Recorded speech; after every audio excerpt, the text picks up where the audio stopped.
Untold Black Stories.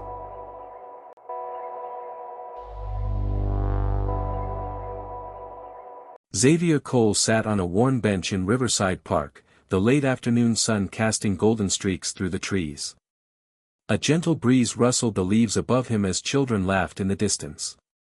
For Xavier, this quiet green space in the middle of the bustling city had always been a kind of sanctuary.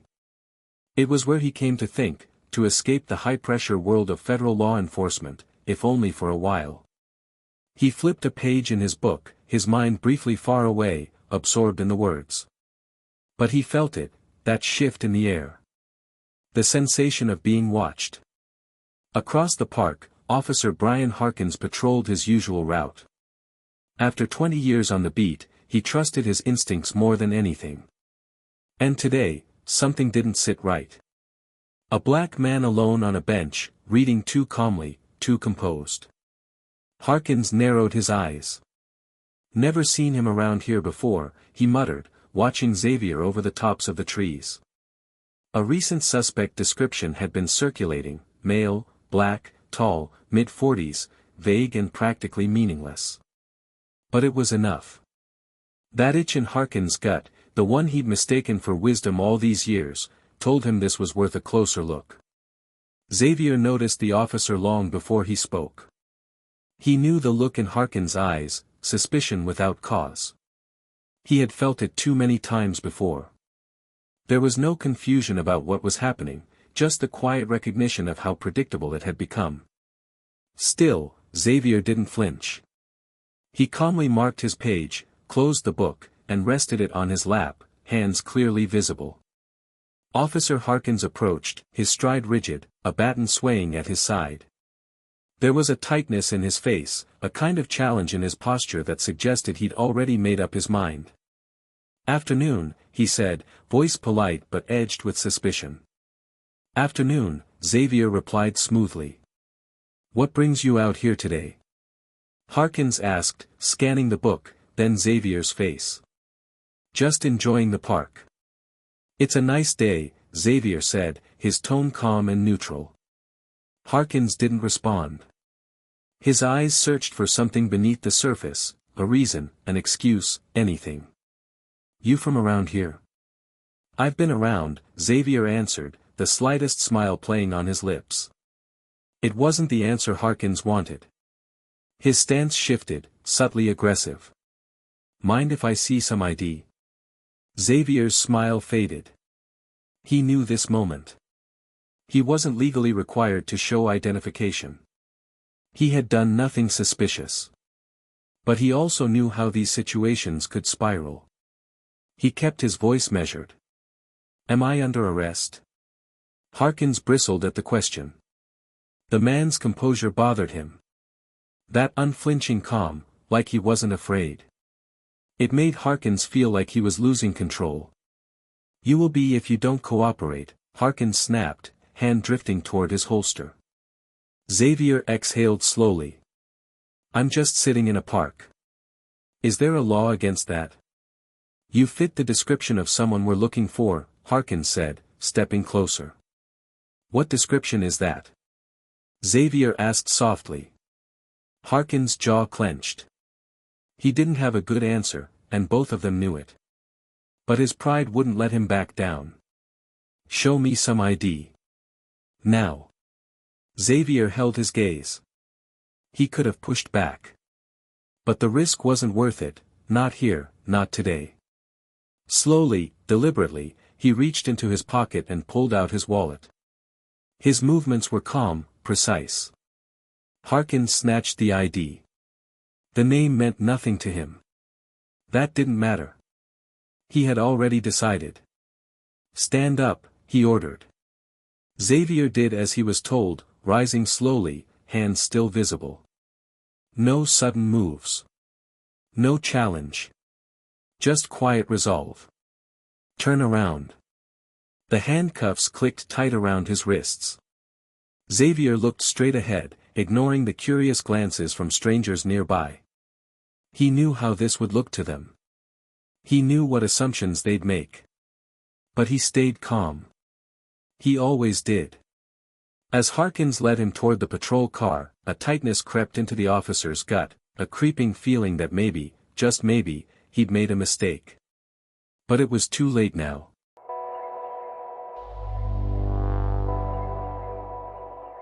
The police cruiser rolled through the city streets, humming low against the steady rhythm of downtown traffic.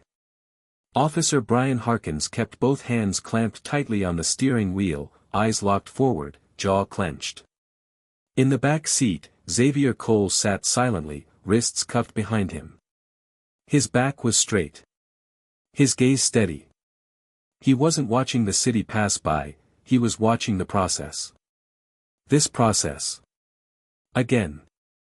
He didn't speak. Neither did Harkins. But inside the cruiser, the silence screamed. Crowley's mind cycled through the arrest, trying to justify it, trying to settle the storm brewing in his chest. Why did he look so calm? Like he knew something I didn't. Why didn't he protest? A sliver of doubt started to form, thin, but growing. Harkins glanced into the rearview mirror. Xavier met his eyes without flinching. What were you really doing in that park? Harkins asked, his voice sharp, defensive. I told you, Xavier replied, his tone flat. Reading. A guy like you just sitting there reading. Doesn't add up. Xavier raised a brow. A guy like me? The question hung in the air like smoke. Harkins hesitated, he heard himself, realized how it sounded. But instead of backing off, he doubled down. You just didn't seem like someone who belonged. Xavier didn't respond immediately. He let the silence stretch, then said, and what does someone who does belong look like, officer? No answer. Just the soft squeal of tires pulling into the precinct lot. Harkins parked, killed the engine, and stepped out. He opened the back door and helped Xavier out, gripping his arm tighter than he needed to. As they walked toward the building, Xavier kept his posture relaxed, his face composed, but inside, he felt the weight. Not of the cuffs. Not of the charge. The weight of knowing this wasn't the first time. And likely not the last. Inside, the precinct buzzed with routine energy, officers moving between desks, phones ringing, papers being shuffled. But the energy shifted when Harkins came through the door with Xavier in tow. Eyes followed them. A few people paused mid-conversation. At the booking desk, Officer Jenkins looked up, puzzled. What's this? Caught him acting suspicious in the park, Harkins said, dropping the ID on the desk. Jenkins picked it up, scanned the name, and paused. His eyebrows twitched.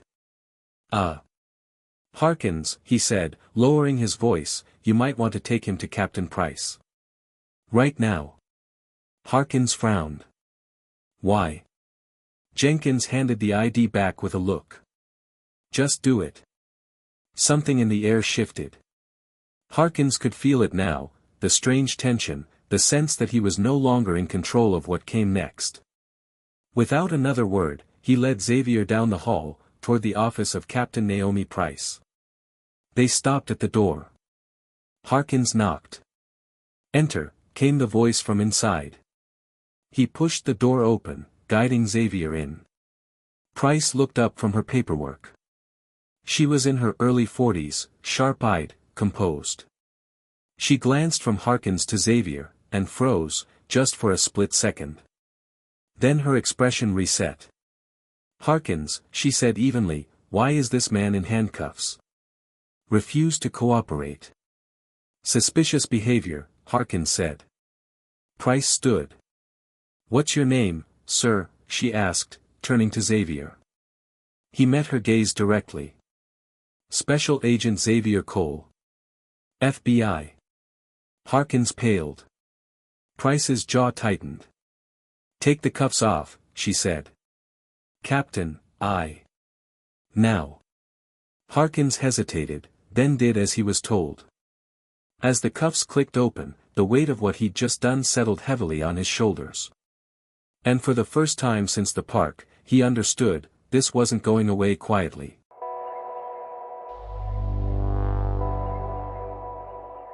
Officer Brian Harkins stood frozen, the handcuffs still warm in his grip as Xavier Cole rubbed his wrists, calm and composed. Across the desk, Captain Naomi Price didn't sit. She stayed standing, deliberately. Her eyes hadn't left Harkins since Xavier said the words, "Special Agent. FBI." The silence dragged. Harkins cleared his throat. "Captain. I didn't know." "No, officer," she replied coldly. "You didn't ask." She picked up Xavier's ID, which now felt heavier than metal in her hand. She turned it toward Harkins. "Do you have any idea what you've done?" He wasn't cooperating. He wouldn't give me his name." "He gave you his name," Price snapped. "You didn't listen." Harkins swallowed hard. Price slowly sat down now, folding her hands on the desk like she was holding back a storm. "Agent Cole is one of the most senior intelligence officers in the FBI's National Security Division. The data he was reviewing on that bench. Classified counterterrorism briefings." Xavier remained silent, his presence somehow louder than Harkins' panic. "He didn't just stumble into your precinct," Price continued. "He was working. And you put him in handcuffs because he looked, what? Calm. Focused. Black." Harkins looked down. "It wasn't about race." Xavier finally spoke. His voice was low, precise. "Then what was it about?" Harkins had no answer. He could feel it, the fragile walls of justification collapsing inside him. "I've worked this district for 2 decades, Harkins mumbled. "I've made 1,000 calls like this." "Then it's time you start questioning those calls," Price said, her voice now steel. "Because this one just became a liability to the department, and a potential federal incident." She stood again. "Agent Cole has chosen not to file charges. But if he had, you'd already be in federal custody." Xavier turned toward Harkins. His eyes weren't angry. They were tired. "I didn't say anything back there because I wanted to see how far you'd go. You didn't just arrest a federal agent. You profiled a citizen. And if my badge is the only reason I walk out of here today, then this department has a much bigger problem than you." The room felt smaller somehow. The silence thicker. Price nodded toward the door. "Officer Harkins, leave us. You're on administrative leave, effective immediately. Internal Affairs will contact you." Harkins didn't argue. He couldn't. He opened the door slowly and stepped into the hallway, the click of the door behind him sounding like a verdict. Inside, Xavier and Price stood in the aftermath. "Thank you for not escalating," Price said quietly. Xavier looked at her. "You don't get points for staying calm when you've spent your whole life training to." She nodded, understanding more than she could say. "This isn't over, Agent Cole," she said. "No," Xavier replied. "It's just beginning."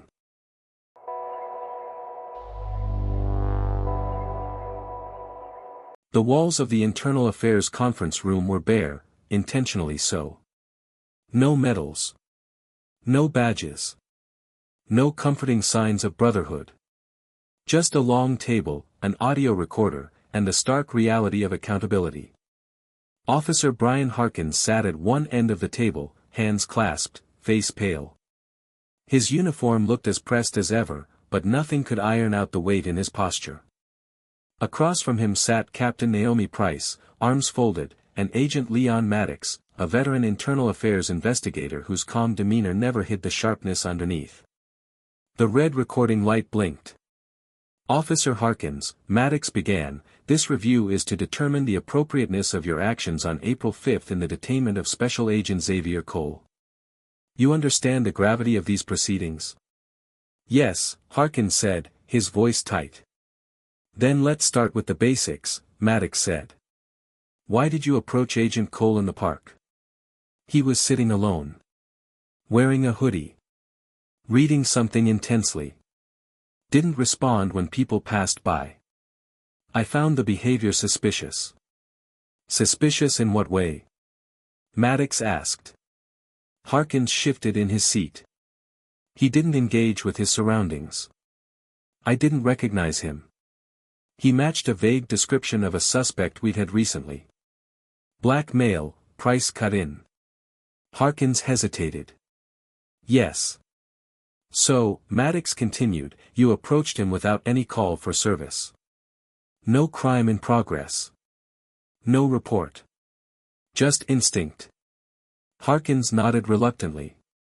Correct. Did he resist? No. Did he threaten you? No. Did he break any law? No, Harkins admitted. He questioned why I wanted his ID. He didn't comply right away. Price leaned in slightly. So your escalation to handcuffs was based on him questioning you? I felt he was being evasive. No, Maddox said flatly. He was being aware. Aware that he didn't owe you his identity without cause. Aware that men who look like him have every reason to be cautious around law enforcement. The silence stretched. Harkins' eyes dropped to the table. You detained an innocent man, Price said. But more than that, you profiled a federal agent. And had Agent Cole not remained calm, this could have ended far worse, for everyone. I didn't know who he was, Harkins murmured.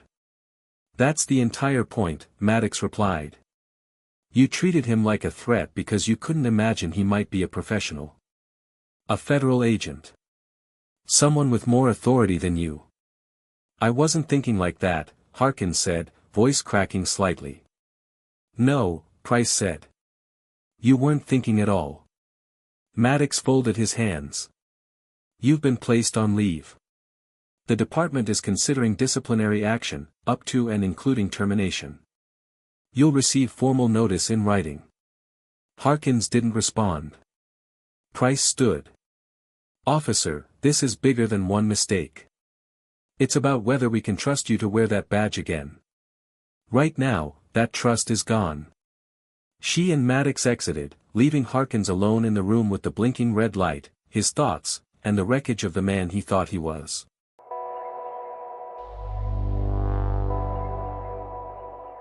The precinct hallway was nearly empty, the echo of footsteps muffled by tension that still hung in the air from days prior. Brian Harkins stood in a plain shirt and jeans now, his uniform gone, his badge already turned in. He was gathering the last of his personal items from a small box when the door opened. He didn't look up at first, until the voice spoke. Officer Harkins. Harkins turned, startled. Standing in the doorway was Xavier Cole, hands in his coat pockets, calm as ever. Agent Cole, Harkins said, throat dry. I wasn't expecting you. I know, Xavier replied. I came anyway. The two men stared at each other, the silence heavy but not hostile. I figured you'd be glad to see me gone, Harkins said bitterly. I didn't come for revenge, Xavier said, stepping inside. I came because what happens next matters more than what's already done. Harkins looked confused. What do you mean? I mean you have a choice. Right here. Right now. Xavier took a slow breath. You can walk away from this angry, humiliated, blame me, blame policy, blame the climate. Or you can stop. Look inward. And ask yourself what made you see a threat when there wasn't one. Harkins exhaled shakily. I don't even know where to start. That's not unusual, Xavier replied. But it doesn't excuse staying there. He walked closer, his voice steady. I don't care if you never work another day in uniform. But if you walk out of this building and don't change, then you'll make the same mistake again. Just with someone who doesn't have a badge to shield them. Harkins dropped his eyes. You think I deserve another shot? Xavier didn't smile. I think the people who come after me deserve better than the version of you who cuffed me. The words hit hard. Harkins felt them settle in his chest like a truth he'd spent years ignoring. Xavier extended his hand. It wasn't forgiveness. It was an invitation. Harkins stared at it, then shook it. "Thank you," he said, voice barely above a whisper. "Don't thank me," Xavier replied. "Earn it." And with that, he turned and left the office, leaving Harkins alone, again, but with something new in his hands. A chance.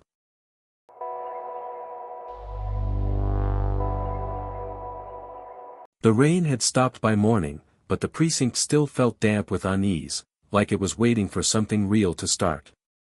Xavier Cole walked through the front doors, not in handcuffs, not under suspicion, but as a man returning with purpose.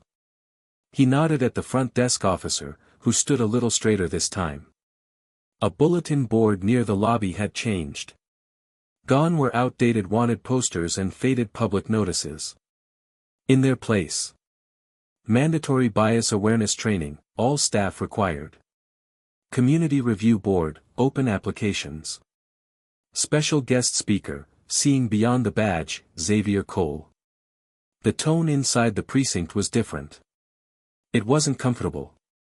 But it was serious. In her office, Captain Naomi Price was already standing when Xavier entered. "We're rolling out Phase 1 today," she said, handing him a thick folder of policy revisions. Training. Oversight. Anonymous reporting systems. And internal audits on every suspicious person detainment for the last year. Xavier flipped through the pages, nodding. This is a start. Some officers are pushing back, she admitted. One walked out. A few are quiet. Others are listening. They don't have to like it, Xavier said. They just have to do it. She allowed a small smile. We're on the same page. He paused, setting the folder down. Harkins. Resigned 2 days ago, she replied. Took accountability in writing. No excuses. Xavier nodded slowly. Good. That's a start, too. Naomi looked at him seriously. Would you consider joining the Reform Committee?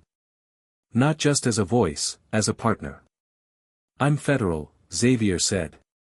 I don't belong in your chain of command. That's why you're perfect for it, she replied. You're outside the culture. But you've been inside the damage. He considered it. I'll do it. But not to fix your department. She raised an eyebrow. Then what for? To make sure no one needs a badge like mine just to be seen as human. She didn't respond right away. But when she did, it was with the clarity of someone finally awake. Then let's make that the standard, not the exception. As Xavier left the office and walked the hall, officers glanced up. Some with respect. Some with discomfort. All with awareness. That was enough. For now. Outside, the air felt lighter. Still tense. But charged with change. Xavier Cole didn't come back to be a symbol. He came back to be a force. And the city had just taken its first step toward becoming something better than what it had been. Thanks for watching. We'd love to hear your thoughts. What did you think of this story? Have you ever experienced something similar, or know someone who has? Drop a comment below and let's keep this conversation going. And if you have a story to share, you can email us anonymously. The address is in the video description. Every story matters.